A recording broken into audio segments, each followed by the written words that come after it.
I was originally going to title this video, Nintendo Hates Wii U Owners, but that ended up feeling a little bit off. Not because it felt too harsh or unfair to Nintendo, but rather it implied that Nintendo even cared enough about Wii U owners to hate them, which, based off the video of the title, you can likely tell that I don't think that's the case. Since 2017, it has become glaringly obvious to me that Nintendo just does not care if you own a Wii U or bought it since day one. They have done multiple things over the years that are just so backwards and anti-consumer that I feel a need to vent. But first, I want to tell you my story with Wii U so that you can understand my position as a sort of outsider. I didn't buy a Wii U until 2019, and I bought it strictly to play games that I thought would never be ported over to the Switch.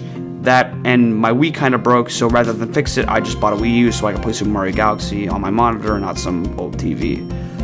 At the time, it just seemed like a good idea for me. I figured there was no way Nintendo would ever put something like Super Mario 3D World on the Switch, considering there was already Super Mario Odyssey, which was a game that was so big and impactful that I didn't think they would do it. But as this video will go to show, I was wrong. But again, I always wanted a Wii U when I was a kid. I can remember trying to explain to my mom that we needed to get one, but I was always met with the classic comment of, but we already have a Wii at home, which, you know, I would try to explain, it's not the same thing. She never really quite understood that. But instead of constantly pressing my mom about it to get it for my birthday or for Christmas, or even trying to work myself and, you know, get it for myself, I just gave up. I stopped playing Nintendo for the most part. From 2013 to 2017, I wasn't much of a Nintendo fan. I mean, sure, I'd go back and play Super Mario Galaxy on my Wii, or I'd play like the older games on my PC and emulate it, but it was never like enough to keep me hooked. I spent most of my time playing games on PlayStation, games like Call of Duty or GTA 5. I never really had much of a chance to. Also Minecraft, but whatever. Then 2017 rolls around, or October of 2016 when they announced the Switch. I got excited for the Switch, but after owning the Switch for about 2 years, I became a little bit more interested in the Wii U. For the massive failure that it was, which I attribute mostly to poor marketing and poor timing, the system had some really awesome perks.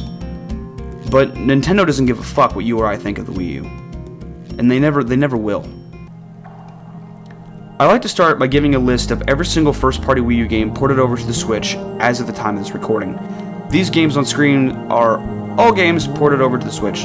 The reason Breath of the Wild has a little star next to it is because it's technically not really a port, but it is it's on both Wii U and the Switch, so I kind of felt like it fit here for the sake of my argument. But these are most of the first-party games on the Wii U. They're at least most of the big ones, I would say. The only exception in terms of the big ones that I can really think of would be like Star Fox Zero, but that game failed fucking hard, so why would they even bother? You see, when Nintendo announced Super Mario 3D World was coming to the Switch, I was a little pissed.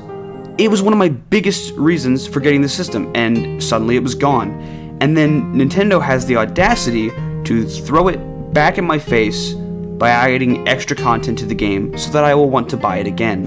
But I won't. I'm not going to do it. Granted, I bought my Wii U pre-owned, along with a few games that it came with, but the games I downloaded off the eShop, such as Super Mario 3D World, my money was wasted, with no way to get a refund. Now, I bought that game, and I will never have a chance to get that money back, and if I wanted to, I'm going to assume that Nintendo is going to charge $60 for this game when it comes out. If I'm wrong, sorry, it's either 60 or 40 that they're going to do. I could definitely see 60 because of the added-on content. But now, if I wanted to play it, I kind of have to get it on the Switch. But no, I'm not going to do it. I'm going to keep it on the Wii U, so I'm just not going to deal with their bullshit. Now, porting over your games from your failed system to your much more successful system, it's one thing. It's tolerable in some ways and not in others. But it is the excessiveness and the rate at which they port games over that makes me upset. It feels like a lot of the Switch's best games were made for the Wii U and its fans. And if those fans wanted to play those games on a system that was actually, not fucking dead, they'd have to be willing to buy these games again, and oftentimes at a full $60. And this is completely outrageous. You cannot convince me that Donkey Kong Tropical Freeze is worth the $60 when it came out in 2014 and was released with very little new content in 2018. A similar thing happened to Mario Kart, except there it kind of felt fair. All the DLC for Mario Kart 8 was included with a new battle mode added to it as well. It felt like a deluxe version of the game. It felt like a much needed improvement to Mario Kart 8, which was already a great Mario Kart game. But for Donkey Kong, what made the game worth $60? The fact that I could play it while taking a shit? I could do that with Wii U, just go into the bathroom. Donkey Kong being a playable character certainly isn't any reason to make it $60. This is just simply inexcusable. And am I shocked that Nintendo did it? No, but you want to know what does shock me? It's the fact that people don't tend to call Nintendo out on this BS. I mean, they do, but then they just buy it anyway. They just, well, I don't like it, but I kind of want it, so. And I've been guilty of this in the past, like Captain Toad Treasure Tracker. Did I really need to buy that? No. Same with like Hyrule Warriors. Did I really need to buy that? No. But here we are. Did I need to buy most of these ports? No, but I bought a fair amount of them. And however bad these ports may be for being so frequent and for being overpriced, there's nothing really as bad as Nintendo literally taking these games off the Wii U eShop when they re-released them on the Switch. This was done to DK Tropical Freeze and more recently Pikmin 3. However, there was such backlash from the community over Pikmin 3 that Nintendo put it back up. But they never put back Tropical Freeze on the fucking Wii U eShop. So if I ever want to play Tropical Freeze at a cheaper price, I don't have that option. I have to buy the Switch version, or I have to find it used, which honestly might be better than having to pay $60 for such a fucking ripoff. What shocked me is the fact that Nintendo actually put Pikmin back.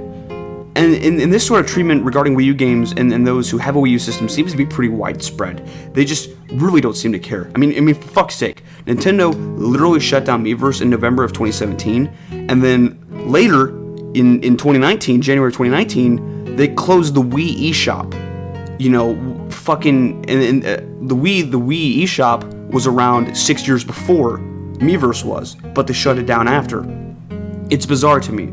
And it's not to say that, they should have shut off the fucking, they should have shut off the Wii eShop when the Wii U came out. No, I'm not saying that. I'm saying they should have maybe held Miiverse out a little longer because I never got to experience it. And from what I saw of the platform, it was really fucking cool. And this sort of thing is just heartbreaking because it is how Nintendo treats the Wii U. It is an utter failure, don't get me wrong, but it's just, more importantly, it's how they've treated the people who bought it on day one. And I'm not one of those people, so like I said earlier, I'm largely from an outside perspective, but even with 3D World, I got just a taste, a glimpse, a little crumb of what it felt like. Do I really blame Nintendo for doing what they're doing? Not really. It's a pretty goddamn smart business move. I mean, why would you make only new games when you can just sell your old ones on the much more popular system? It's an easy choice to make. However, I can only imagine what it feels like to be a Wii U owner and just watch your system not only die, which is bound to happen to every system, but then have every game that made it good, every game that made it worthy to buy, suddenly null and void because it is now on another system that is far better than it. And it's not even the fact that it's not just on a better system, it's on a system that is so closely related. You don't really think about how closely related the Wii U and the Switch are, but the Switch is obviously inspired by the Wii U just by looking at the gamepad, the Wii U gamepad and the Switch. And this sort of thing, it isn't the same as like having NES games on the Switch, because you can port over NES games on the Switch. They've done it plenty of times. They've proven they can do it, which I can hear that argument now. It's like, well, if you don't like Wii U ports on the Switch, why don't you care about NES games on the Switch? Hear me out on this. Okay, there's two things you really need to think about here. Rarity and fucking wires and cords. Okay? Rarity in terms that it's hard to find an actual NES nowadays for a good price and if it actually works properly. I have an NES. I didn't buy it. It was a gift from my aunt. She just gave it to me. I have a fuck ton of games with it too. It's pretty dope. Do I ever play it? Rarely. Rarely do I ever actually play it. Because why the fuck would I? I have to plug it in to my TV, which is pretty old and doesn't even work itself sometimes. It's a hassle. And if I wanted to get it working on my monitor, I would have to buy an AV adapter. I mean, sure, I guess I could use RF on the old TV and AV, but even then it's still bad. It's not optimal when I could just have my Switch with HDMI hooked into my monitor at any moment, turn it on and play NES games that look better And it's just easier. If I get bored of the NES games, I can just go play fucking Zelda or something, you know? I don't have to deal with all these wires and cords in the way. And this is why how this is different than the Wii U is, let's just say you have an HDMI cord plugged into the back of your monitor. You just unplug it from the Switch, plug it in your Wii U, play your Wii U games. That simple. You don't have to fuck with a bunch of wires with like you would with NES, trying to get all that shit to go. You don't have to deal with it. Unless you do have an old TV like me, and then I guess some of your problems are, kind of alleviated. But it's just a pain. It's a lot more tedious than it would be just to unplug a cord and another cord, and good, you're done, you're ready to go.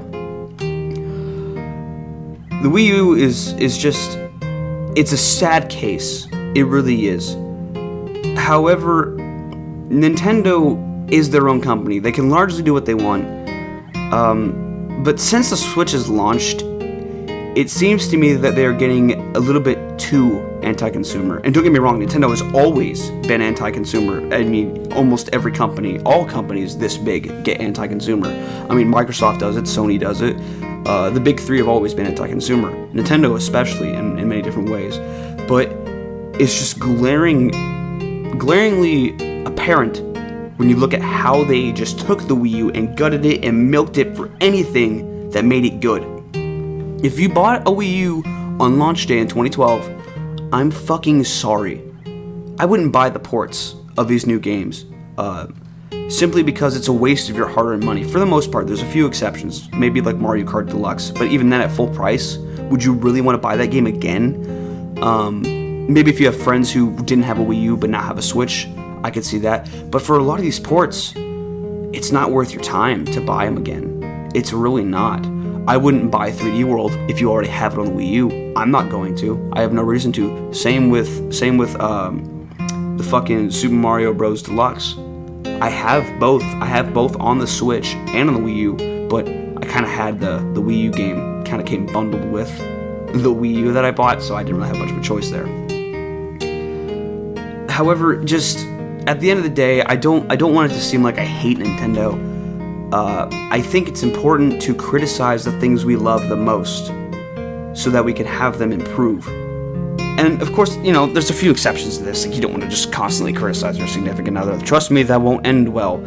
But for things like products that we buy, that we truly care about, things that we're pretty loyal to, because if there's one thing I know, is that Nintendo fans, like the real Nintendo fans, are pretty fucking loyal to Nintendo. They don't, for the most part, I don't think that most loyal Nintendo fans shit on other consoles, but it's like, why would I buy a PS5? That's how I'm thinking. I'm not gonna buy a PS5, I have no reason to. That's also because I have a PC, and PC gaming is the fucking best. But, you get my point here. It's, these people so deeply care about Nintendo, and I think it's important that we call them out on their bullshit. I want to do a video about Super Mario All-Stars because I have some issues with it as well, but it's similar to the issues I have with all of these Wii U ports, but not quite. If you like this video, if you like my content, feel free to subscribe. I know this is a little different than other stuff that I've made recently. I've been doing a little bit more live action, but this one I wanted to be a little bit more chilled and just talk about things while showing some gameplay. Nintendo, man, I love them, but fuck, they do some stupid shit. So maybe before you buy your next Wii U port, think about what Nintendo is trying to do, and think about their pricing of what it is. Just think about it.